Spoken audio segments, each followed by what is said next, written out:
Remember when you were on your way to the Blockbuster to rent a movie or a video game? Or when you were looking for some sport equipment at Sports Authority? Let's go back to shops we used to visit so often that now no longer exist. Walking into the Toys R Us, we were transported into a place where our dreams came true in the form of action figures and video games. The aisles were filled with trendy gadgets and action figures like the Game Boy and Nano Baby. Don't think we forgot our ever-friendly mascot Jeffrey the Giraffe, who greeted us warmly at the entrance. Charles Lazarus founded the store in 1948 following his return from World War II. He was inspired by the baby boom and the need to accommodate all of the new parents. Years down the line, the store met a sad fate when it filed for bankruptcy, closing up shop all over Britain and America. However, it made a timid appearance in 2019 when ownership changed and debuted in-store at Macy's department stores nationwide. There was no store more beloved in the 90s as far as toys were concerned than Toys R Us. Speaking of beloved, we can't help but think about those joyful trips down to the Blockbuster store. David Cook founded it in 1985 after he saw the potential in the video rental business. When it opened up, the reaction was better than expected. It was a place where movie and game lovers could connect, argue over movies, and share their passion. It had no age limit. You could plan a movie night with families, or even a game marathon with your friends. Blockbuster stores were iconic, with their bright blue and yellow color sign. As you walked in, you were greeted by rows of arranged shelves filled with VHS tapes, DVDs, and video games. The new releases section was always displayed at the front, making it easy for you to find. Blockbuster was great. So was its competition. It had Redbox automated kiosk, Netflix mail order service, all which came to wipe out any trace of the once amazing Blockbuster. As of April 2019, there was only one remaining store in the world, located in Bend, Oregon. In case you're feeling nostalgic, a trip down might be worth it.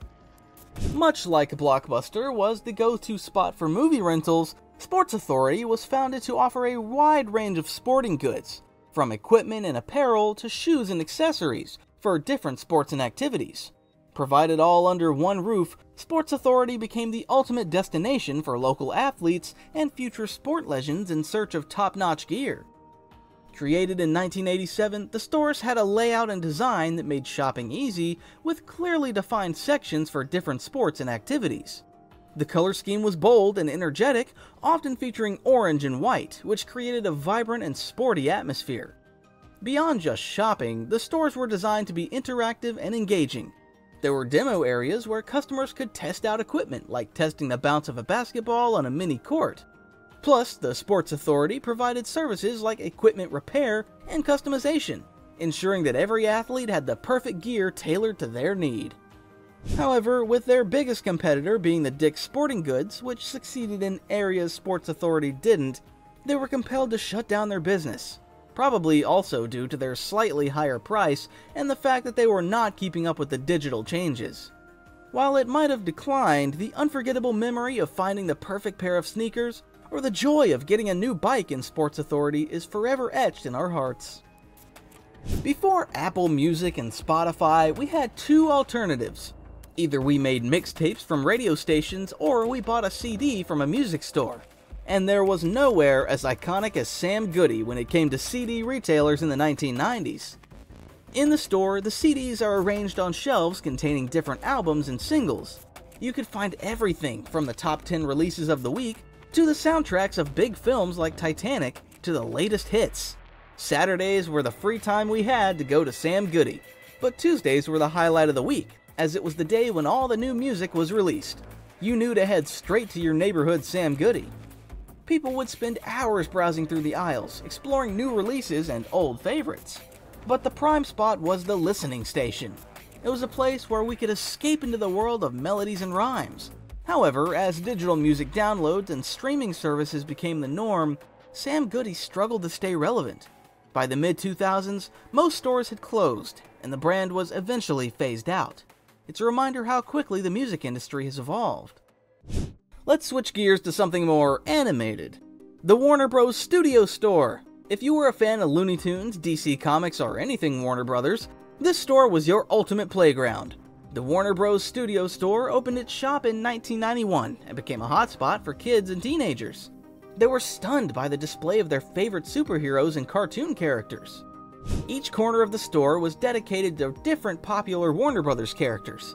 You would also find sections for DC Comics, action figures, merchandise, and plush toys.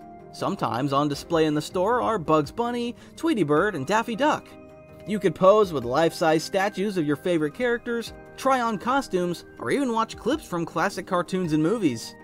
After 10 years, all Warner Bros. Studio stores closed their doors in 2001. However, in 2006, Warner Bros. Consumer Products and PMW Retail teamed up to revive the stores. Unfortunately, you will have to go to China to see it.